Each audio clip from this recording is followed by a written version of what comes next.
పాలకూర ఫ్రై అండి ఈరోజు. మెయిన్ పాలకూర ఫ్రైలో ఏంటంటే కొంతమంది ఇట్లా అవ్వగానే అల్లం వెల్లిపాయ పేస్ట్ వేస్తారు. పాలకూరలో కూడా పాలకూర ఫ్రై చేయడానికి అల్లం వెల్లిపాయ పేస్ట్ వేస్తారు. కానీ అల్లం వెల్లిపాయ పేస్ట్ వేయకూడదండి. ఓన్లీ ఎల్లిపాయలు మాత్రం ఇగో ఇలా కచ్చపచ్చగా నూరుకొని ఎల్లిపాయలు వేయాలి. ఎల్లిపాయలు వేసిన తర్వాత ఎల్లిపాయలు మగ్గినాక పైనుంచి కారం వేసుకోవాలి. కారం వేసి ఉడికిన తర్వాత పాలకూర వేసుకోవాలి. పాలకూర వేసినాక కారం వేయడం కంటే ఫస్ట్ ఎల్లిపాయ వేయాలి. అల్లం వెల్లిపాయ పేస్ట్ బదులు ఎల్లిపాయలే కచ్చపచ్చగా దంచుకోవాలి. కచ్చపచ్చగా దంచుకొని తర్వాత దీంట్లో కారం వేసుకోవాలి. కారం ఉప్పు రెండు పట్టించిన తర్వాత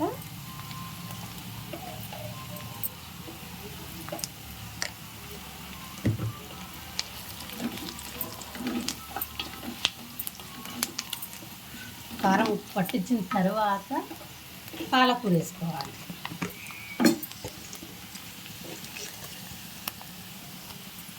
పాలకూర అయినా చుక్కకూర అయినా ఫస్ట్ ఎల్లిపాయ కారం వేసుకోవాలి. ఎల్లిపాయ కారం చేసిన తర్వాతనే ఈ ఆకుకూరలు వేసుకోవాలి. అప్పుడు ఇంకా టేస్ట్ వస్తుంది. చూడండి ఇప్పుడు అయింది కదా. ఒక్కసారి పైనుంచి కింది కడుగు కలుపుకొని మూత పెట్టుకుంటే 5 నిమిషాలు కాకపోతే 10 నిమిషాలలో ఉడికిపోతుంది.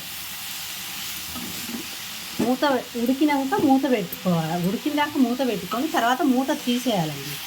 తీసేస్తే లోపల ఉన్న వాటర్ అనేది బయటికి ఎవాపరేట్ అయిపోతుంది.